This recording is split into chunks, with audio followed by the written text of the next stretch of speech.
Hello everyone, welcome to the class guys. This is me Abhishek Sahu. आज हम इस video में पढ़ने वाले हैं electric charge in field in just one shot. ये वीडियो आज के इस चैप्टर का क्विक रिवीजन होने वाली है। 30 मिनट्स में हम इस चैप्टर को फिनिश करेंगे। और अगर आप चाहते हैं कि इस चैप्टर का एक ऐसा पोर्शन हमें मिल जाए जो कि इंपॉर्टेंट है, मोस्ट इंपॉर्टेंट, तो आज आप इस वीडियो के साथ टिके रहें। आपके क्लास 12 फिजिक्स का जो चैप्टर फर्स्ट है, इसके सभी इंपॉर्टेंट पॉइंट्स को आज हम इस वीडियो में डिस्कस करने वाले हैं। अगर आप चाहते हैं कि इसके जो नोट्स हैं आपको ये मिल जाएं, तो इसके लिए आपको हमारा और आपका टेलीग्राम चैनल ज्वाइन करना है, जिस पर हमारे और आपके 70K प्लस स्टूडेंट्स हैं। इसी चैनल को आप ज्वाइन करें क्योंकि यही हमारा ऑफिशियल चैनल है। तो without wasting time let's get started guys. सबसे पहले हमें पढ़ना है कि भाई इलेक्ट्रिक चार्ज क्या होता है। चैप्टर फर्स्ट है ना, सारे इंपॉर्टेंट पॉइंट्स हम कवर करेंगे। देखिए, इलेक्ट्रिक चार्ज किसी भी मटेरियल की वो प्रॉपर्टी होती है कि भाई जिसके कारण से वो मटेरियल दूसरे मटेरियल पर इलेक्ट्रोस्टैटिक फोर्स लगा सकता है। मतलब किसी दूसरे मटेरियल को या तो वो रिपेल कर सकता है या अट्रैक्ट कर सकता है। तो ये किस प्रॉपर्टी के कारण होता है? इलेक्ट्रिक चार्ज के कारण। तो चार्ज किसी मटेरियल की, किसी ऑब्जेक्ट की प्रॉपर्टी है जिसके कारण वो मटेरियल इलेक्ट्रोस्टैटिक फोर्स लगा सकता है, चाहे वो अट्रैक्शन का हो या फिर रिपल्सन का।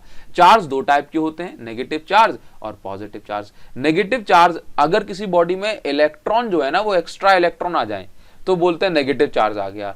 अगर किसी बॉडी में इलेक्ट्रॉन की कमी हो जाए प्रोटॉन की कंपैरिजन में तो बोलते हैं पॉजिटिव चार्ज आ गया। तो यहीं पर हमने चीज देखी है, अगर किसी बॉडी में इलेक्ट्रॉन, एक्स्ट्रा इलेक्ट्रॉन आ जाए तो नेगेटिव चार्ज है, और अगर इलेक्ट्रॉन निकल जाए तो पॉजिटिव चार्ज है।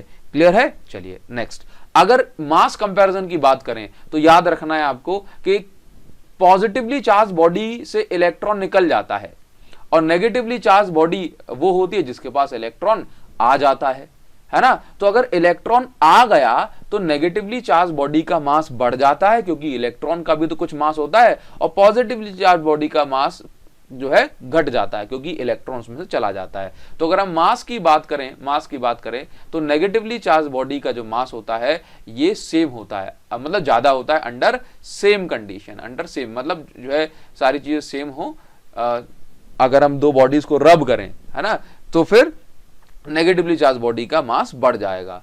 ठीक है। चार्ज की बात करें तो इलेक्ट्रॉन पे चार्ज होता है -1.6 × 10⁻19 कूलम, और प्रोटॉन पे चार्ज होता है वही चीज प्लस में। ठीक, तो चार्ज दोनों पे सेम है। लेकिन मास की बात करें तो ये देखो, इलेक्ट्रॉन, प्रोटॉन, न्यूट्रॉन तीनों के मास मेंशन करे हैं, जिसमें से न्यूट्रॉन का मास ज्यादा होता है, प्रोटॉन का मास उससे थोड़ा सा कम होता है, और इलेक्ट्रॉन का मास प्रोटॉन से बहुत कम होता है।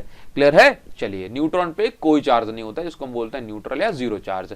नेक्स्ट, अगर हम किसी बॉडी को चार्ज करना चाहते हैं तो उसके तीन मेथड होते हैं: charging by friction, charging by conduction, charging by induction. अगर मैं कहूं फ्रिक्शन में क्या होता है, तो फ्रिक्शन में आप सिंपल दो बॉडीज को रब करते हैं। रब करने से एक बॉडी से दूसरी बॉडी में अगर इलेक्ट्रॉन ट्रांसफर हो जाते हैं तो इलेक्ट्रॉन ट्रांसफर हो गए, इसका मतलब बॉडी चार्ज हो गई। देखो, चार्ज का मतलब ही क्या होता है, किसी बॉडी पे चार्ज कब आता है? किसी बॉडी पे चार्ज जब आता है जब number of electron is not equal to number of proton, है ना। तो ये इंबैलेंस जो हो जाता है नंबर का, तब किसी बॉडी पे चार्ज आता है। तो ऐसा हम फ्रिक्शन द्वारा कर सकते हैं। ठीक, नेक्स्ट है चार्जिंग बाय कंडक्शन। तो कंडक्शन में कांटेक्ट होता है, और चार्जिंग बाय इंडक्शन में विदाउट कांटेक्ट बॉडी चार्ज होती है। जैसे आप यहां पे समझ लो, जैसे मान के चलो कि मेरे पास ये एक मेटल है, ये एक मेटल का स्फीयर है, ठीक है, और ये मेरे पास ना एक पॉजिटिवली चार्ज कैसी रॉड लेके आया हूं, पॉजिटिवली चार्ज रॉड लेके आया हूं। जैसे कि मैं यहां बता रहा हूं, ये मेटल है और ये इंसुलेटर का स्टैंड है। यहां इसके पास में मैं एक ला करके मैंने एक पॉजिटिवली चार्ज रॉड को टच करा दिया, तो ये पॉजिटिवली चार्ज रॉड से यहां से इलेक्ट्रॉन निकल के इसमें चले जाएंगे। तो ये बॉडी में इलेक्ट्रॉन की कमी होने से इसके पास पॉजिटिव चार्ज आ गया, और ये हो गई न्यूट्रल, है ना। तो ये जो मेटल चार्ज हो गया, ये चार्ज क्यों हो गया? क्योंकि हमने इसको टच करा के चार्ज कराया, इलेक्ट्रॉन्स में निकल गए, तो हम इसको बोलते हैं चार्जिंग बाय कंडक्शन। ठीक है। जब चार्जिंग बाय इंडक्शन में क्या होता है, यहां पर हम जो है टच नहीं कराते हैं, तो विदाउट टचिंग और हम बॉडी को चार्ज कर देते हैं। जैसे कि ये मेरे पास एक रॉड है, इस पे पॉजिटिव चार्ज है। अब इस रॉड को जब हम इसके पास में लेकर के आए, टच नहीं कराई, ठीक, तो यहां पर इलेक्ट्रॉन देखो अट्रैक्ट हो गए, तो इलेक्ट्रॉन तो इस साइड आ गए। अब इलेक्ट्रॉन अगर इस साइड आ गए तो यहां पे क्या बचा? पॉजिटिव चार्ज बचा।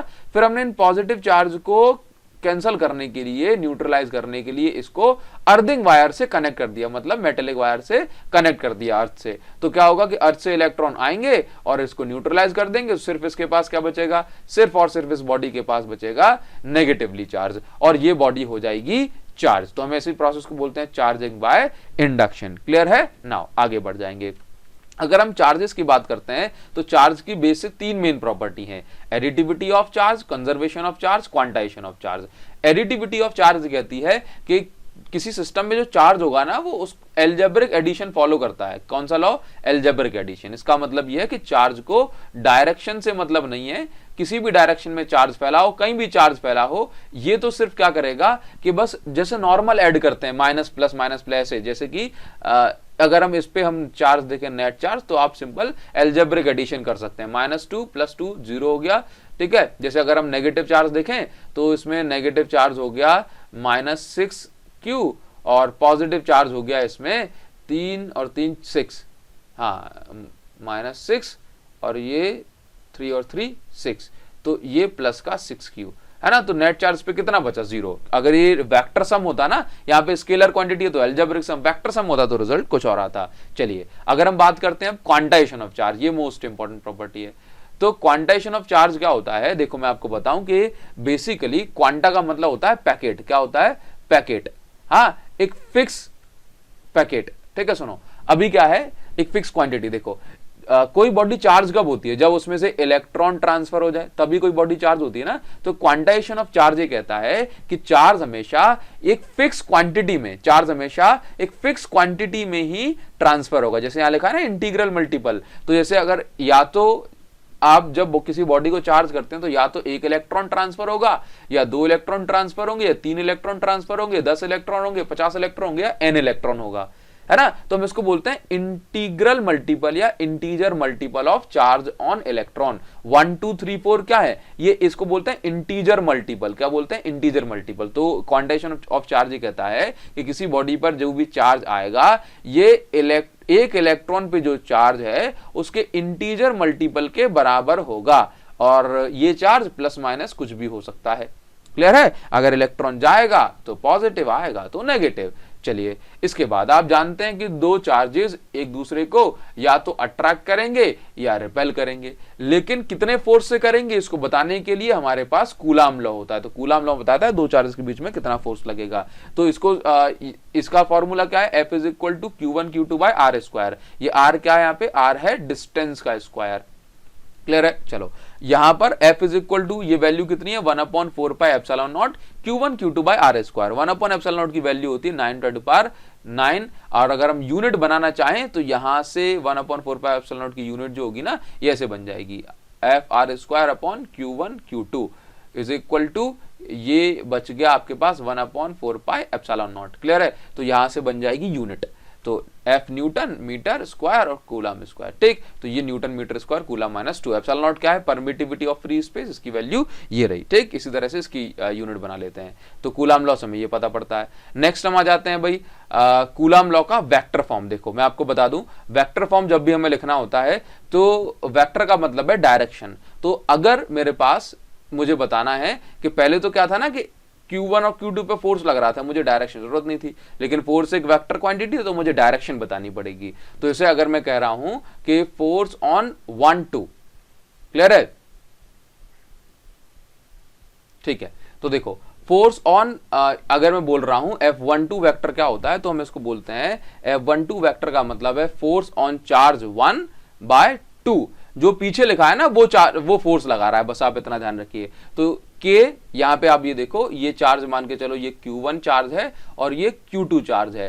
ठीक है, अब Q1 पे Q2 फोर्स लगा रहा है, तो किस डायरेक्शन में लगा रहा है? इस डायरेक्शन में लगा रहा है ना, तो हम इसको बोलेंगे R। कहां से लगा रहा है? R2 से 1 की डायरेक्शन, तो R21 वेक्टर। तो हमने इसको लिख दिया R21। समझना है इसको। अब जिस डायरेक्शन में लगता है ना, तो उसको यूनिट वेक्टर का यहाँ पे इंटू करते हैं, तो R21 कैप का हमने यहाँ पे इंटू कर दिया। क्लियर है? चलिए अब R21 कैप को ओपन हम इस तरीके से करते, देखो क्योंकि फॉर्मूला होता है A cap = A vector upon उसका मैग्नीट्यूड। तो R21 का मैग्नीट्यूड क्या है? R21। वेक्टर साइन नहीं लगाना, याद रखिए जो डिस्टेंस है R21 ये R12, चाहे आप 2 से लेके 1 तक जाओ, चाहे 1 से लेके 2 तक जाओ, या सिंपल इसको R लिख दो, ये बराबर है। तो इस तरीके से हम इसको ये R स्क्वायर का इंटू R से करेंगे तो ये नीचे बचेगा R क्यूब, और R21 वेक्टर को हम लिख सकते हैं R1 vector minus R2 vector. तो ये हो गया इसका वेक्टर फॉर्म। देन हमें समझना है कि आप ये समझो कि जिस डायरेक्शन में इस Q1 पे फोर्स लग रहा है उसके ठीक ऑपोजिट डायरेक्शन में इस Q2 पे फोर्स लग रहा है, और ये फोर्स कैसा है, इक्वल एंड ऑपोजिट। तो बस आपने यहां पे देखा कि F12 जो है ये R1 vector minus R2 vector है, और यहां पर उल्टा हो गया R2 vector minus R1 vector, क्योंकि आप समझें कि F21 vector is equal to negative of F12 vector. ठीक है, क्योंकि इलेक्ट्रोस्टैटिक फोर्स कॉमन फोर्स होता है, दोनों ही चार्जेस में बराबर लगता है। तो इस तरह से हम कूलॉम लॉ का वेक्टर फॉर्म लिखते हैं। क्लियर? नाउ अभी आपको समझना है कि इसमें नेक्स्ट होता है डाइलेक्ट्रिक कांस्टेंट। डाइलेक्ट्रिक कांस्टेंट देखिए सर क्या होता है कि दो चार्जेस है मेरे पास, इन दोनों चार्जेस के बीच में अलग अलग मीडियम में अलग अलग फोर्स लगेगा। तो जैसे अगर मैं बात कर रहा हूं कि दो चार्जेस के बीच में वैक्यूम में कितना फोर्स लग रहा है और दो चार्जेस के बीच में किसी मीडियम में कितना फोर्स लग रहा है, तो अगर हम इसका रेशियो निकालते हैं तो हमें मिलता है डाइलेक्ट्रिक कांस्टेंट की वैल्यू। तो F0 by Fm, force in free space या force in vacuum upon force in medium, यहां से मिलेगा हमें डाइलेक्ट्रिक कांस्टेंट। डाइलेक्ट्रिक कांस्टेंट की कोई यूनिट नहीं होती। क्लियर है? नाउ डाइलेक्ट्रिक कांस्टेंट को अगर हम परमिटिविटी के टर्म्स में लिखते हैं तो इस तरीके से लिखते हैं कि permittivity in medium upon permittivity in vacuum. तो इसी को हम बोलते हैं, क्योंकि परमिटिविटी का रेशियो है तो हम इसी को रिलेटिव परमिटिविटी बोलते हैं। क्या बोलते हैं? इसी को हम बोलते हैं रिलेटिव परमिटिविटी। क्लियर है? चलिए, तो परमिटिविटी ऑफ मीडियम को हम इस तरीके से भी लिख सकते हैं epsilon m into epsilon r। तो कहीं पे 1/4 पाए, अगर वैक्यूम की जगह हमें लिखना है तो मीडियम की लिखना है तो हम इस तरीके से लिख सकते हैं, और मीडियम के लिए जब भी लिखेंगे ये r स्क्वायर है तो ये 1/4 पाए epsilon not into epsilon r, और Q1 Q2 bye r square हो जाता है, r स्क्वायर हो जाता है। ठीक है, चलिए यहां पर डाइलेक्ट्रिक कांस्टेंट हमें बताता है कि किस मीडियम में फोर्स की वैल्यू कितने गुना कम हो गई। जैसे K की वैल्यू 2 है तो उसका मतलब वैक्यूम के कंपैरिजन में उस मीडियम में फोर्स की वैल्यू 2 गुना कम हो गई है। क्लियर? चलिए आगे बढ़ जाते हैं। नेक्स्ट हमें पढ़ना है इलेक्ट्रिक फील्ड लाइन क्या होता है। देखो, जो चार्ज किसी दूसरे बॉडी पे फोर्स लगाता है तो फोर्स कैसे लगाएगा भाई, उसके बीच में कुछ ना कुछ तो होगा जो हमें दिखाई नहीं पड़ रहा है। तो इलेक्ट्रिक फील्ड लाइन कुछ इमेजिनरी लाइन है और जो कि किसी मीडियम में फैली होती हैं। ठीक, अच्छा यहां पे समझना है ये लाइन ऐसी लाइन होती है कि भाई इसके किसी भी पॉइंट पर अगर हम टेंजेंट ड्रॉ कर देते हैं तो हमें उस पॉइंट पे पॉजिटिव चार्ज पे फोर्स की डायरेक्शन देखने को मिलती है। चलो अभी समझा देता हूं मैं आपको। जैसे कि पॉजिटिव आइसोलेटेड पॉजिटिव चार्ज की जो लाइन है वो इस तरीके से होती है, ये आउटवर्ड है पॉजिटिव चार्ज से बाहर की साइड, नेगेटिव चार्ज के लिए इनवर्ड है, और अगर हम बात कर रहे हैं किसके लिए, डायपोल के लिए, किसके लिए, डायपोल के लिए, तो पॉजिटिव चार्ज और नेगेटिव चार्ज। तो इलेक्ट्रिक फील्ड लाइन की प्रॉपर्टी क्या है कि इलेक्ट्रिक फील्ड लाइन पॉजिटिव से नेगेटिव की ओर जाती हैं। देखो, पॉजिटिव से नेगेटिव की ओर जाती हैं। क्लियर है? अच्छा, और हमने क्या पढ़ा कि किसी भी पॉइंट पे अगर हम एक टेंजेंट ड्रॉ करेंगे, जैसे कि इस पॉइंट पे हमने एक टेंजेंट ड्रॉ करा, तो इस पॉइंट पे जो टेंजेंट है ये हमें बता रहा है कि पॉजिटिव चार्ज पे इस डायरेक्शन में फोर्स लगेगा। अगर पॉजिटिव चार्ज यहां रखा है तो, अगर पॉजिटिव चार्ज यहां रखा है तो यहाँ पे टेंजेंट ड्रॉ करेंगे तो हमें पता पड़ेगा पॉजिटिव चार्ज पे फोर्स इस डायरेक्शन में लगता है। तो इलेक्ट्रिक फील्ड लाइन ऐसी लाइन होती है, ऐसी इमेजिनरी लाइन होती है जिन पे अगर हम किसी पॉइंट पे एक टेंजेंट ड्रॉ कर दें तो हमें फोर्स की डायरेक्शन मिल जाती है। चलिए, तो ये तो हो गया ऑपोजिटली चार्ज के लिए, इक्वल एंड ऑपोजिट। अगर हम बात करें दो सिमिलर चार्जेस के लिए तो इलेक्ट्रिक फील्ड लाइन ऐसे बनती है, और क्योंकि दो सिमिलर चार्ज एक दूसरे रिपेल करते हैं तो यहां पर बन जाता है न्यूट्रल पॉइंट, मतलब यहां पे इलेक्ट्रिक फील्ड जीरो हो जाती है। क्लियर? इलेक्ट्रिक फील्ड लाइन की प्रॉपर्टी क्या है भाई, पॉजिटिव से स्टार्ट होती है, नेगेटिव पे खत्म हो जाती है। ये स्मूथ और कंटिन्यूअस कर्व है, मतलब जब तक जो है इसको नेगेटिव चार्ज नहीं मिलेगा ये खत्म नहीं होगी, दैट मींस ये कंटिन्यूअस कर्व है। ये क्लोज लूप नहीं बनाती, मतलब पॉजिटिव से खत्म होके नेगेटिव कहीं भी मिल जाएगा वहां पे खत्म, पॉजिटिव से स्टार्ट होके नेगेटिव पे खत्म हो जाती है, क्लोज लूप नहीं बना पाती। ठीक, इलेक्ट्रिक लाइंस जो होती हैं ये मेटल सरफेस पे परपेंडिकुलर होती हैं। कैसी होती हैं? परपेंडिकुलर। दो इलेक्ट्रिक फील्ड लाइन कभी भी एक दूसरे को इंटरसेक्ट नहीं करती, क्योंकि अगर ये एक दूसरे को इंटरसेक्ट करेंगे तो यहाँ पर दो टेंजेंट डलेंगे इस पॉइंट पे, और दो direction of electric field at a single point is not possible. Clear है? चलिए आगे बढ़ जाते हैं। अगर हम बात करें कि कोई भी चार्ज इलेक्ट्रिक फील्ड में रखा हुआ है तो उस चार्ज पे कुछ ना कुछ तो फोर्स लगेगा ही, है ना। तो जैसे कि ये चार्ज रखा है इलेक्ट्रिक फील्ड पे, तो उस चार्ज पे भी कुछ फोर्स लगेगा ना, तो इस फोर्स को हम कैसे निकालते हैं, F is equal to q naught E. एक मिनट, मैंने गलत लिख दिया है, तो इस फोर्स को हम कैसे निकालते हैं, इस फोर्स को हम निकालते हैं F is equal to q naught into E. तो अगर कोई चार्ज इलेक्ट्रिक फील्ड में रखा है तो उस पर इतना फोर्स लगेगा, जबकि इलेक्ट्रिक फील्ड का फॉर्मूला यहां से बन जाता है F अपॉन क्यू नॉट, ठीक है। और क्यू नॉट क्या है, यहाँ पे टेस्ट चार्ज है, टेस्ट चार्ज मतलब जिसपे फोर्स लगाया जा रहा है, ठीक है। इसकी वैल्यू बहुत छोटी होती है। चलिए आगे बढ़ेंगे। तो अगर हम बात करें डायपोल क्या होता है, तो एक इक्वल एंड ऑपोजिट चार्जेस के कॉम्बिनेशन को हम बोलते हैं डायपोल। डायपोल के बीच में अगर हम डिस्टेंस की बात करें तो ये जो टोटल डिस्टेंस है 2L या 2A होती है, और डायपोल पे 3 मेन पॉइंट होते हैं। अगर ये तो हो गई डायपोल की एक्सिस, ठीक, ये हो गई डायपोल की एक्सिस, ठीक है। अब डायपोल पे 3 मेन पॉइंट है, एक होता है एक्सियल पॉइंट जो कि इसकी एक्सिस पे कहीं भी होगा, एक होता है इस डायपोल की एक्सिस पर अगर हम एक परपेंडिकुलर बाइसेक्टर ड्रॉ कर दें तो इस पे कहीं भी पॉइंट मिलेगा, इसको हम बोलते हैं इक्वेटोरियल पॉइंट।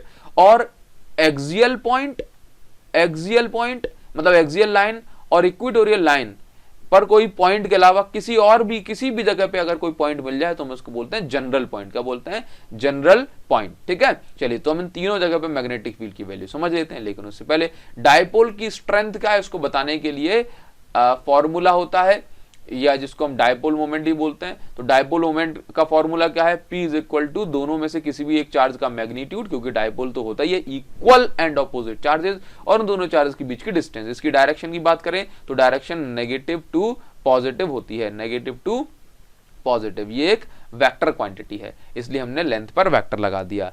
क्लियर है। चलो अब हम बात करेंगे कि अगर कोई सिंगल चार्ज है तो वो सिंगल चार्ज किसी पर्टिकुलर पॉइंट पे कितनी इलेक्ट्रिक फील्ड बना रहा है, इसको हम बोलते हैं electric field due two point charge. तो उसका फॉर्मूला होता है KQ/R², K की वैल्यू वही 1/4πε0, ठीक। अगर हम बात करें एक डायपोल की, तो कोई डायपोल एक्सियल पॉइंट पे कितनी इलेक्ट्रिक फील्ड बना रहा है, इसको हम बोलते हैं electric field due to dipole on axial point. और डायपोल के सेंटर से लेकर के इस पॉइंट तक की डिस्टेंस होती है R, और फॉर्मूला क्या है, K2P/R³। और यहां पर देखो इक्वेटोरियल पॉइंट की बात करें तो ये हो गया let's say equatorial point P, ये नेगेटिव चार्ज, ये पॉजिटिव चार्ज।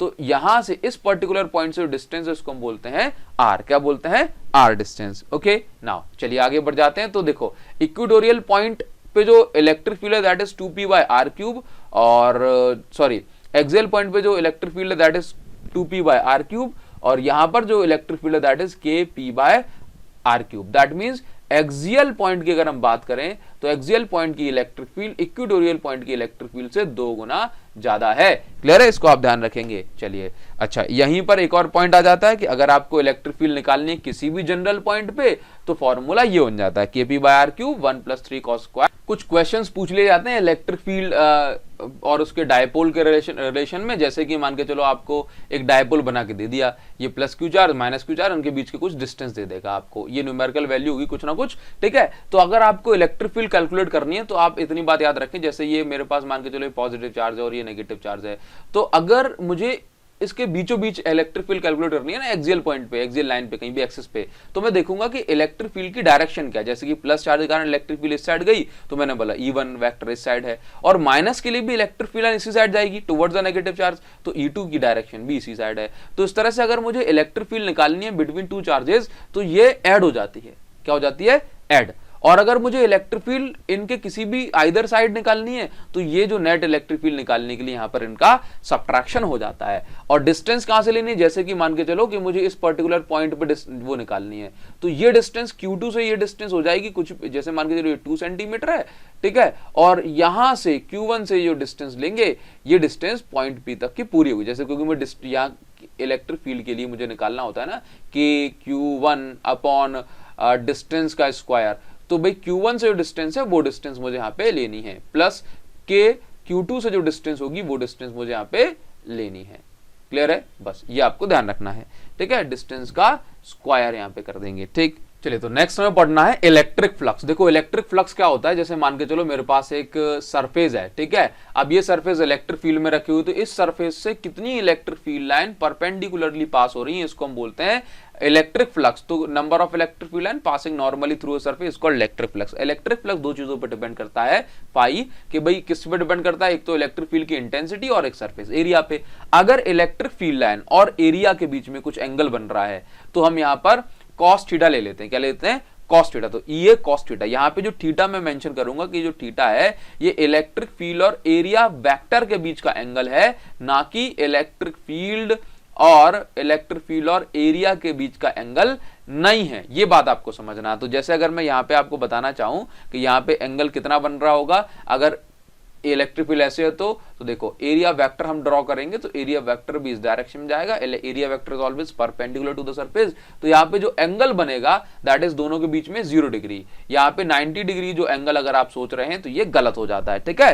तो इलेक्ट्रिक फील्ड, तो फ्लक्स हम इस तरीके से निकाल सकते हैं। याद रखेंगे जब भी डॉट हटेगा ना स्केलर प्रोडक्ट तो कॉस थीटा आता है, और इलेक्ट्रिक फ्लक्स स्केलर क्वांटिटी है तो यहाँ पे E vector dot A vector आ गया, ठीक। चलिए अब समझो। अच्छा, एक और चीज मुझे बतानी थी यहाँ पे कि अगर ये तो ए वेक्टर को हम एस वेक्टर भी लिख सकते हैं। अगर बड़ी सरफेस की हम बात करें, जैसे अगर मैं नेक्स्ट स्लाइड पे आ जाता हूं, जैसे मान के एक मिनट, जैसे मान के चलो कि ये phi is equal to E vector dot A vector हो गया, मैं इसको ऐसे भी लिख सकता हूं E vector dot S vector, ठीक है। सरफेस एरिया को अगर मैं ऐसे दिखा रहा हूं, अगर छोटी सरफेस होगी तो ई वेक्टर डॉट डीएस वेक्टर हो जाएगा छोटी सरफेस के लिए। अगर मुझे छोटी सरफेस का इंटीग्रेशन करना है तो मैं इसका क्लोज इंटीग्रेशन करूंगा ई वेक्टर डॉट डीएस वेक्टर, ठीक है। तो मुझे ये टोटल फ्लक्स मिल जाएगा। क्या मिल जाएगा? Total flux. तो जनरली आप इस तरह से बहुत सारे केस में फॉर्मूला देखेंगे। चलो नेक्स्ट हम आ जाते हैं गॉस लॉ। गॉस लॉ ये कहता है कि अगर किसी क्लोज्ड बॉडी के लिए, किसके लिए? अगर किसी क्लोज्ड बॉडी के अंदर कोई चार्ज रखा हुआ है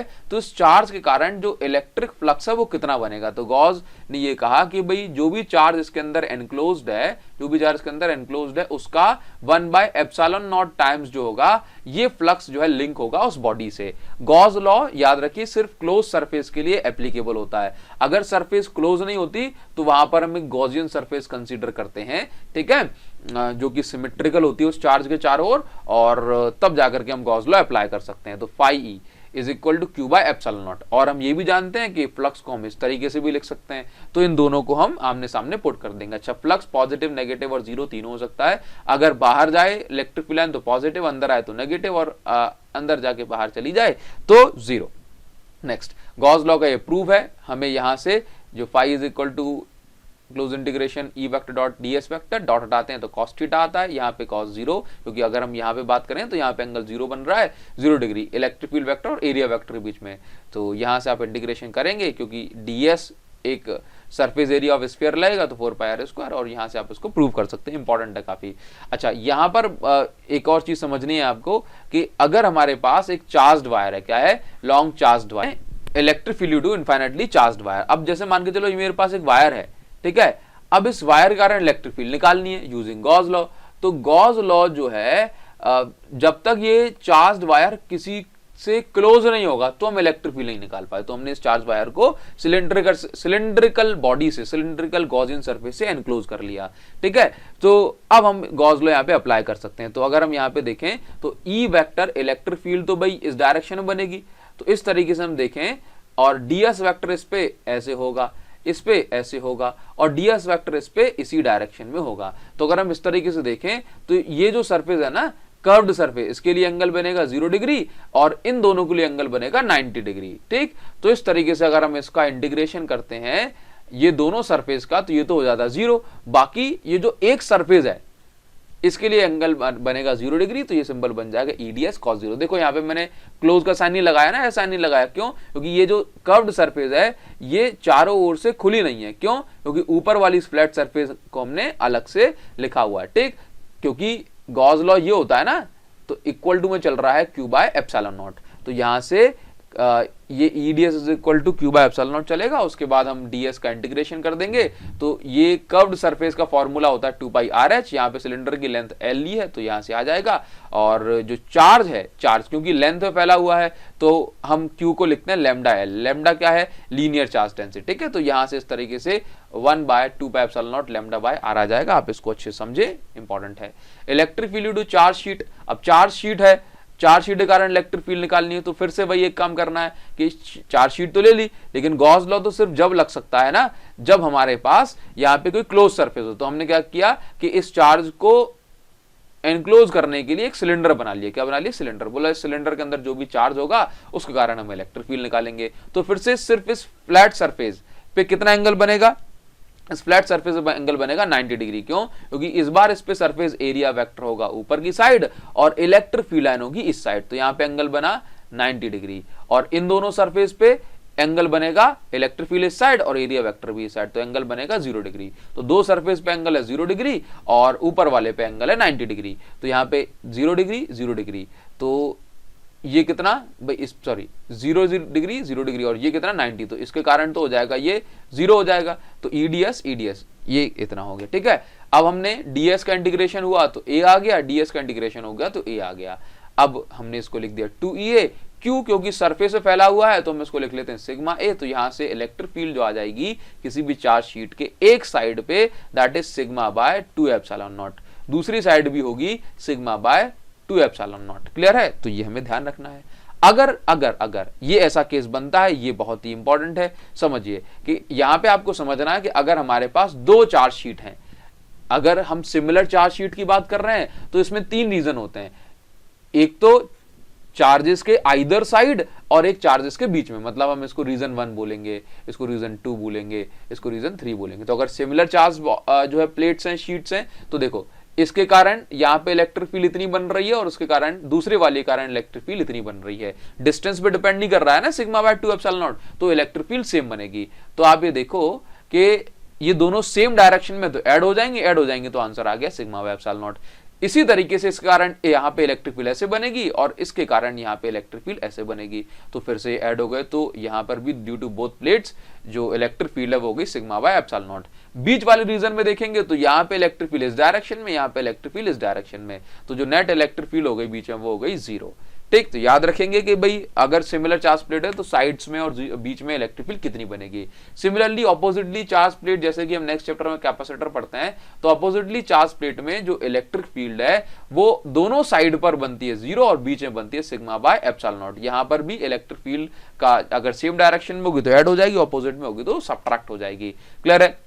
electric field to charge shell, अगर हमारे पास कोई भी चार्ज शेल है तो उसके अलग अलग पॉइंट पे, चार्ज शेल या कंडक्टिंग शेल, उसके अलग अलग पॉइंट पे कितनी इलेक्ट्रिक फील्ड बनेगी ये हमें समझ लेना है। तो देखो आउटसाइड अगर हम बात करें, यहां पर सबसे पहले मैंने लिखा हुआ charge given to conducting sphere. किसी भी कंडक्टिंग स्फीयर को चार्ज देंगे तो वो चार्ज ऐसे बिहेव करता है जैसे मानो कि सारा का सारा चार्ज उसके सेंटर पे रखा हो। भले ही चार्ज डिस्ट्रीब्यूट होता है सरफेस पे, लेकिन बिहेव ऐसे करता है ऐसे चार्ज सरफेस पे रखा हो। ठीक है, तो यहां पर ना आपको समझना है, यहां पर आपको समझना है कि अगर हम इस आउटसाइड इलेक्ट्रिक फील्ड निकालते हैं तो डिस्टेंस हमेशा सेंटर से ही ली जाएगी। कहां से ली जाएगी? सेंटर से। और कितनी डिस्टेंस होगी? r। ठीक, तो KQ by R, point charge की जितनी इलेक्ट्रिक फील्ड बन रही है। ठीक, अगर हम सरफेस पे निकालेंगे तो देखो सरफेस पे, क्योंकि चार्ज सरफेस पे फैला हुआ है तो हम सरफेस चार्ज डेंसिटी के बारे के टर्म्स में लिखेंगे, सिग्मा इंटू A लिखेंगे। चलिए अब 1/4 पे एप्सिलॉन नॉट, K को हम लिख दिया, सिग्मा को सिग्मा। एरिया ऑफ सरफेस या area of sphere 4 pi r square होता है, तो यहां से r से r कैंसिल, 4 पाई से 4 पाई कैंसिल, तो इलेक्ट्रिक फील्ड ऑन सरफेस कितनी आ गई? Sigma bye epsilon not. अगर हम इनसाइड निकालते हैं इसके किसी भी पॉइंट पे अंदर, तो इलेक्ट्रिक फील्ड जो होती है वो 0 होती है। क्यों? क्योंकि सरफेस के अंदर जो चार्ज है वो कैसा है? 0। सरफेस के अंदर चार्ज नहीं होता, सरफेस के बाहर या सरफेस पर चार्ज होता है। ठीक है, मतलब सरफेस पर चार्ज होता है, सरफेस के अंदर चार्ज नहीं होता। तो क्यू की वैल्यू 0 होने से इलेक्ट्रिक फील्ड इनसाइड स्फीयर या मेटल कितनी हो गई? 0। ठीक, चलिए आगे बढ़ जाते हैं। इलेक्ट्रिक फील्ड ऑन रिंग, तो भाई रिंग पे इलेक्ट्रिक फील्ड हमें निकालनी है, तो इसको आप याद रखेंगे, बड़ा सा डेरिवेशन है इसका। फॉर्मूला क्या है? KQX, जितनी दूरी पे निकालना है एक्सिस पे, ये कहां है? एक्सिस पे। अगर हमें चार्ज रिंग के एक्सिस पे निकालनी है इलेक्ट्रिक फील्ड, तो हम इसको ये इस फॉर्मूले से कैलकुलेट कर सकते हैं। ठीक है, चलिए टॉर्क अगर हमें निकालना है, टॉर्क तो अब कोई डायपोल अगर इलेक्ट्रिक फील्ड में रखा हुआ है, जैसे कि यहाँ पे, तो अगर डायपोल इलेक्ट्रिक फील्ड में रखा है, ये पॉजिटिव चार्ज है और ये नेगेटिव चार्ज है, तो होता क्या है कि इलेक्ट्रिक फील्ड नेगेटिव चार्ज को अट्रैक्ट करती है, पॉजिटिव को रिपेल करती है, तो इस तरह से ये घूमने लग जाता है। तो लगता है फिर टॉर्क।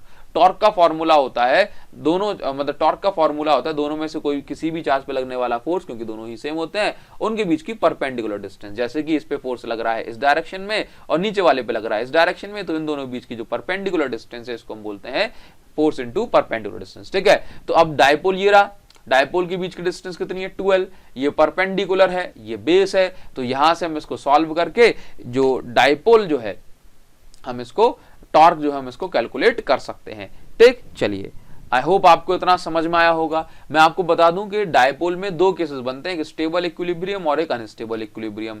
अगर मैं डायपोल को, एक मिनट, डायपोल अगर मेरे पास ऐसे रखा है ना इस डायरेक्शन, जैसे नेगेटिव और ये पॉजिटिव, तो यहां पे समझो कि जो एंगल है ना डायपोल मोमेंट और इलेक्ट्रिक फील्ड के बीच का, ये बन रहा है 0 डिग्री। कितना? 0 डिग्री। ठीक, तो ये होता है स्टेबल इक्विलिब्रियम केस। और अगर 180 डिग्री बन रहा होता है, जैसे नेगेटिव यहां और पॉजिटिव यहां, opposite to the electric field, तो ये होता है अनस्टेबल इक्विलिब्रियम। देखो होता क्या है कि स्टेबल इक्विलिब्रियम में जब हम किसी डायपोल को अपनी जगह से घुमाते हैं तो ये वापस से अपनी जगह पे आ जाता है, लेकिन अनस्टेबल में किसी डायपोल को अपनी जगह से घुमा दें तो ये वापस से अपनी जगह पे नहीं आएगा, दोबारा से अपनी पोजीशन में नहीं आएगा। तो ये हो गया भाई टॉर्क वाला पोर्शन। ठीक, तो ये इस तरीके से ना इस चैप्टर 1 के सभी इंपॉर्टेंट पॉइंट हो जाते हैं। आप इसके अलावा क्वेश्चंस को अच्छे से प्रैक्टिस करिए, ठीक है, और आप नोट्स डाउनलोड कर सकते हैं। आप कमेंट सेक्शन में मुझे बता सकते हैं कि नेक्स्ट वीडियो आपको किस तरह की चाहिए। Thank you so much guys, thanks a lot. हाँ जी, मैं कमेंट में आपका वेट जरूर करूंगा कि आप मुझे रिस्पॉन्ड जरूर करेंगे, आपको वीडियो कैसी लगी जरूर से मुझे कमेंट में बताएं।